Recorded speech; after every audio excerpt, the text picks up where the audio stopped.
Welcome to an undisclosed location in County Tyrone.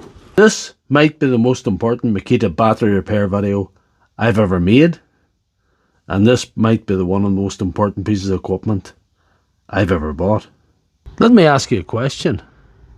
Does any of your Makita batteries do this? My guess is if you've been using the LXT tools in any meaningful way for a number of years, the answer has got to be yes. This fault renders a completely usable battery to a non-functional state where it won't charge and won't power a tool.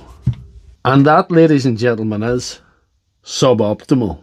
What's even more suboptimal is that this failure is by design. Yes, Makita are happy enough to pick your pocket with a nice piece of planned obsolescence, disguised cunningly as a safety feature. This battery is showing 18.62 volts, plenty to power a tool, plenty to take a charge, but Makita says, no, this battery's done, we want to sell you another one. As the de facto battery doctor of the internet, I am fundamentally opposed to this.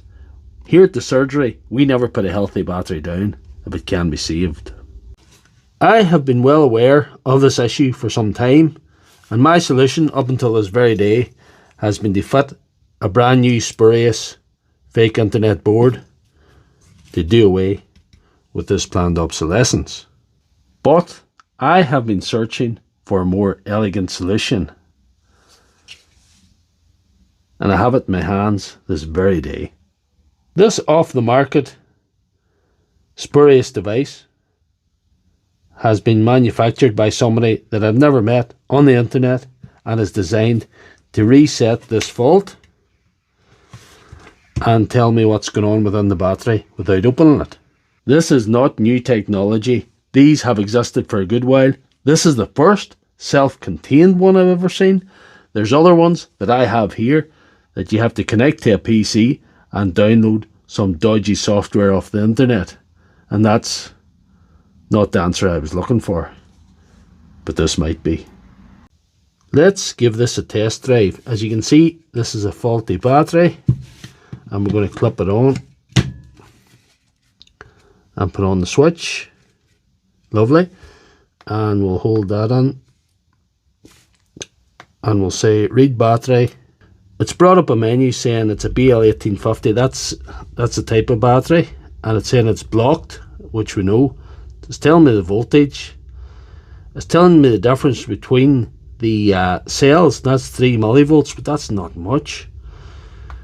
And we press that, it shows the voltage of the individual banks of cells. So the 5 banks of cells are very, very close in voltage. I'd call that a well-balanced pack. And it's cycled 110 times, and it's a 5 amp battery. Locked, yes. Stored fault, memory error. So we'll go back to the main menu and we'll try repair lock. I don't know how this works, but we'll try it. So press it for a couple of seconds. It's saying it's going to reset the board now. So here's the moment of truth. Let's see if this will reset it. Unhooked. Charger should now work. That's gorgeous. It's showing 3 bars.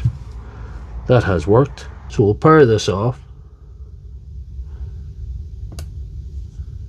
Put off the switch, remove the battery, and we'll try it on the charger now. Music to my ears.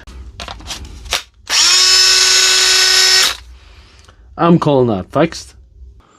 Not bad for a piece of spurious equipment that I acquired on the internet.